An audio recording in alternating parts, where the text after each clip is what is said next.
کہ چند اقتباسات اس خطبے سے میں آپ کی خدمت میں پیش کروں گا کہ حضرت سیدہ زینب، اور جب آپ وہ خطبہ ارشاد فرما رہی تھیں تو اس وقت کیفیت دربار یزید میں کیا بن چکی تھی؟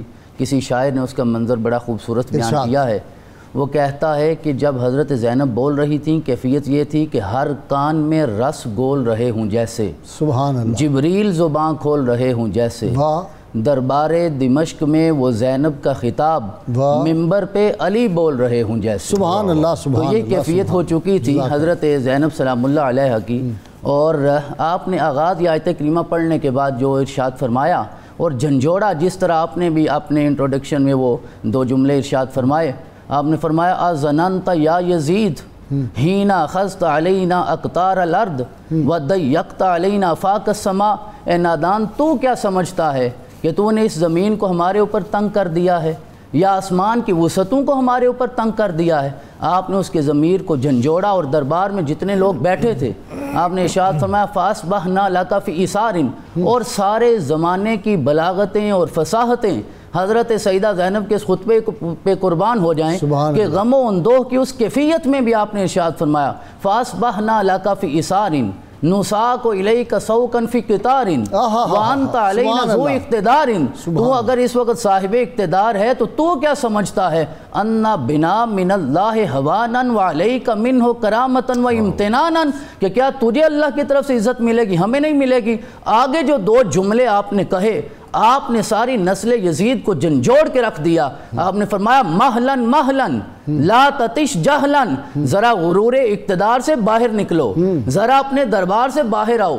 ہم جب کوفہ سے چلے ہیں اور دمشق تک پہنچے ہیں، جس بازار سے گزرے ہیں، ہمیں دیکھنے والے سے پوچھو کیا ہم فاتح ہیں یا تم فاتح ہو، ان سے جا کے پوچھو کہ ہماری کیفیت کیا ہے۔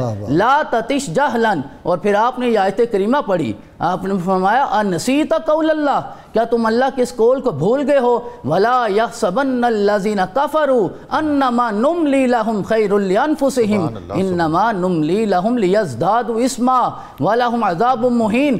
اگر اللہ کسی کافر کو مہلت دیتا ہے تو وہ اس کے حق میں بہتر نہیں ہوتا، وہ اللہ آزماتا چلا جاتا ہے تاکہ اس کا عذاب دردناک ہو جائے۔ پھر جناب سیدہ زینب نے ہاتھ اٹھائے بھرے دربار میں اور اللہ کی بارگاہ میں عرض کیا کہ اللہم خذ بحقنا وانتقم من ظالمنا واحلل غضبک بمن سفک دماءنا وقتل حماتنا، اے مولا ہمارا حق تو نے لینا ہے، ان ظالموں سے انتقام تو نے لینا، اور اپنا غضب ان پہ نازل کر جنہوں نے اہل بیت اطہار کا خون بہایا ہے، ہمارے وفاداروں کو شہید کیا ہے۔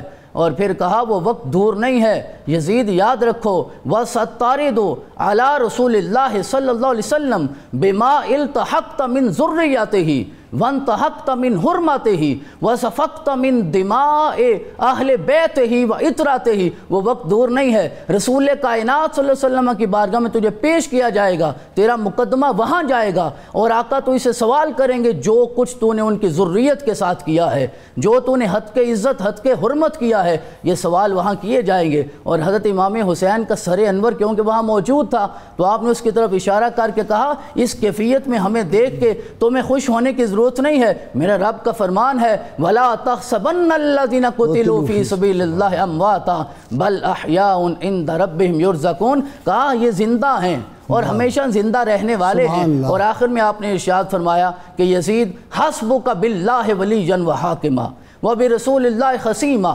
وبجبریل ظہیرا، وقت آئے گا، میں نے مقدمہ اپنے نانا کی بارگاہ میں پیش کر دیا ہے، اب اس مقدمے کا حاکم اللہ ہوگا، ہمارا ولی اللہ ہوگا، اور فریق بن کے جناب محمد رسول اللہ تشریف لائیں گے، اور ہمارے اس مقدمے کا گواہ کوئی اور نہیں ہوگا، جبریل بن کے آئے۔ سیدہ پاک کا جو خطبہ ہے وہ میں کہہ رہا تھا کہ کہیں بھی اہل بیت اطہار نے نہیں مانگی۔ اچھا لوگ یہ اعتراض کرتے ہیں کہ علی مشکل کشا ہیں اور یا رسول اللہ صلی اللہ علیہ وسلم مدد، یا رسول اللہ صلی اللہ علیہ وسلم لوگ کہتے ہیں، تو جی وہاں تو مدد نہیں ہوئی۔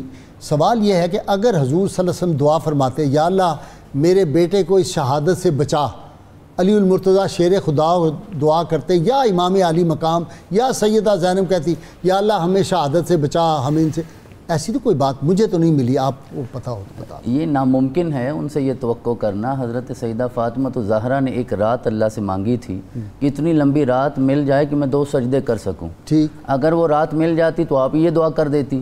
لیکن ایسا کیونکہ ممکن نہیں تھا، یہ ہونا نہیں تھا.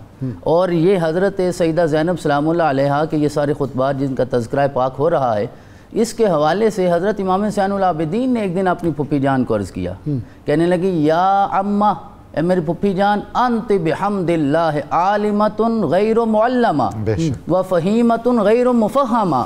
کہنے لگے اللہ کے فضل سے اللہ کا شکر ہے کہ آپ ایسی عالمہ ہیں جنہیں دنیا میں کسی نے نہیں سکھایا، اللہ نے براہ راست علم عطا فرمایا ہے. اور آپ ایسی فہیمہ ہیں جن کو فہم بھی اور حکمت بھی اللہ رب العزت نے عرش سے عطا فرمائی ہے. ایسے ہی علم کے ساتھ ابن زیاد کے دربار میں ایسی گفتگو کرنا ممکن ہے، ایسی ہی حکمت کے ساتھ، فہم کے ساتھ، دانش کے ساتھ یہ کرنا ممکن ہے. اور جب آپ کو لے جایا جا رہا تھا اور ابن زیاد کی طرف، اور آپ کوفہ کے بازاروں سے گزر رہے تھے، تو اس میں واقعہ یہ آتا ہے کہ کوفی رو رہے تھے. آپ نے جب ان کی طرف دیکھا تو اس کیفیت میں آپ نے ارشاد فرمایا اتبکون، اب رونے کا کیا فائدہ ہے. آپ نے پھر ایک جملہ بولا جو تاریخ کے سینے میں نقش ہو گیا. آپ نے کہا فلا سکنت العبرہ ولا ہدأت الرنہ، اب کبھی تمہارے آنسو خشک نہیں ہوں گے اور تمہاری چیخ و پکار اور اس اضطراب کو کبھی راحت اور سکون نہیں ملے گا. پھر آپ نے ان لوگوں کی طرف اشارہ کر کے جو حضرت امام حسین علیہ السلام کی شہادت کے ذمہ دار تھے، آپ نے کہا ویلکم، افسوس ہے تم پہ، اتدرون، کیا تم جانتے نہیں تھے، ایا قبض لرسول اللہ صلی اللہ علیہ وسلم فرائیتم، جنہیں تم نے شہید کیا ہے وہ تو جگر مصطفیٰ ہیں، وہ تو رسول اللہ کے لخت جگر ہیں، تم نے انہیں شہید کیا. اور جب ابن زیاد کے دربار میں پہنچی تو اس نے کہا زینب ذرا یہ تو بتاؤ کیف رأیت فعل اللہ بأہل بیت، ذرا اس کی جرت دیکھیں. کہتا یہ بتاؤ اللہ نے تمہارے خاندان کے ساتھ کیا کیا. غازی صاحب زمانے کے سارے صبر، استقامت، جذبات، ہر چیز جناب سیدہ زینب سلام اللہ علیہ کے اس جملے پہ قربان ہو جائیں. اس کیفیت میں یہ سن کے بھرے دربار میں انہوں نے کہا ما رأیت الا جمیلا، کہتے ہیں ہاں میں نے دیکھا ہے کہ اللہ نے جو بھی ہمارے ساتھ کے جمیل کیا ہے. پھر آپ نے ان لوگوں کی طرف اشارہ کر کے کہا وَهَؤُلَاءِ قَوْمٌ كَتَبَ اللَّهُ عَلَيْهِمُ الْقَتْلَ فَبَرَزُوا إِلَى مَضَاجِعِهِمْ. میری زبان سے، زینب کی زبان سے جملہ نکل گیا، کہا یہ لوگ عنقریب اپنی منزلوں تک، اپنے ٹھکانوں تک پہنچیں گے. اور آپ کو حضرت سیدہ زینب کو اسی وجہ سے ایک اور لقب جو دیا جاتا ہے وہ ہے ام المصائب، کہ جتنی مصیبتیں زندگی میں آپ نے برداشت کی ہیں کسی اور نے نہیں کی. آغاز کہاں سے ہوتا ہے؟ شاہدت مصیبت رحلت و وصال جدہا محمد الرسول اللہ صلی اللہ علیہ وسلم. آقا کے وصال سے، آپ کی ظاہری دنیا سے رخصت ہونے سے جدائی کا جو غم تھا، یہ پہلی مصیبت تھی جو آپ کی زندگی میں آئی. 4 سال کی عمر ایک روایت میں، اور ایک روایت میں آپ کی 5 سال کی عمر تھی کہ جب یہ سلسلہ شروع ہوا. پھر صرف 6 ماہ بعد آپ نے وہ مصیبت برداشت کی، وفات امہا فاطمہ زہرا سلام اللہ علیہا. پھر آپ نے والد گرامی حضرت سیدنا علی المرتضیٰ کی شہادت کا غم ہے، حضرت حسن بن علی کی شہادت کا غم ہے. اور پھر لکھنے والوں نے لیکن سیدنا امام حسن کی شہادت کے بعد بھی اس شہزادی نے جس طرح حکمت دانائی کے ساتھ خاندان کو اس وقت سنبھالا دیا ہے، وہ بھی ان کا کمال ہے.